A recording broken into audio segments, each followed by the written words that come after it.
So I'm making a video about how I find my growth stocks. So this spreadsheet contains about 700 different growth stocks. 700 large cap stocks. So I have the stock symbol in B, column B, the average of the three metrics that I'm doing. So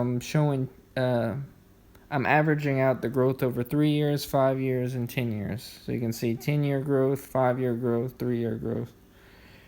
And to be able to get that, I need to know what the stock symbol is 10 years ago.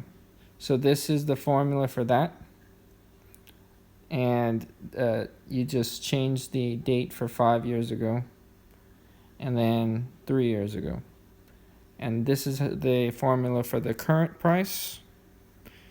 And to get the growth, that's H2 divided by E2. So basically current price divided by the price 10 years ago. And then you raise it to 1 divided by 10 minus 1. And then here you do the same thing, but you interchange the 10 with the 5. And you do it over the 5-year period for this one. Current price divided by the price 5 years ago. And then 3 years ago. And the reason why I'm doing that is just to get a stable idea of how it was performing over those 3 time periods, and then get the average. So, and the average is this formula, sum I2 to K2 divided by 3. Let's see. So that's the 10-year.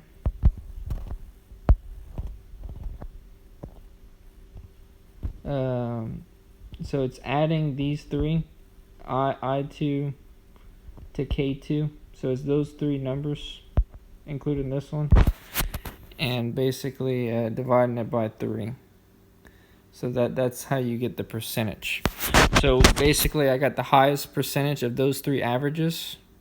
So it's averaging, for NVIDIA, it was averaging 58% growth based off those 3 metrics. Just get the average.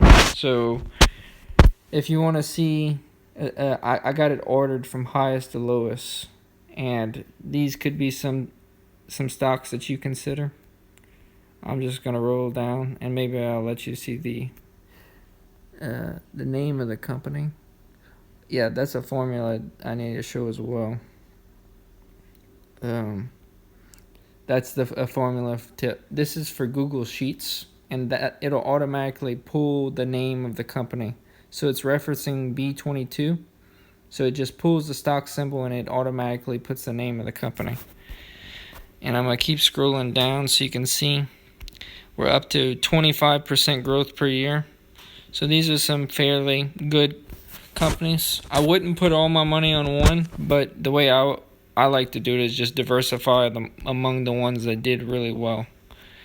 And I did pull 88 stocks into a M1 Finance portfolio that's based off this metric that I created. And I want to show you how I identified those growth stocks. So I don't really look at balance sheets or anything like that. I kind of follow the money. So just wanted to show how I pick my companies. And really this was based off 700 different companies, well over 700, and I was picking the top ones from the bunch. So yeah,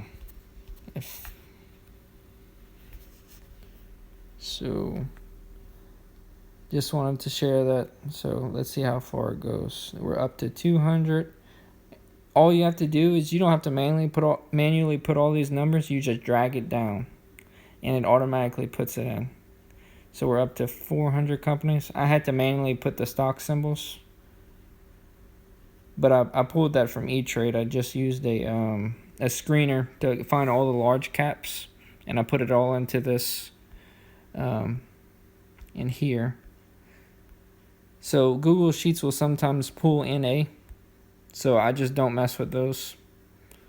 But I can tell, like, Oxy wasn't doing that great. So that's how I pick my growth stocks. and it's just a way of kind of staying away from. It's good to mix up with the mega cap, but it's also good to get some large cap in there, and these are mostly large caps. All right, later.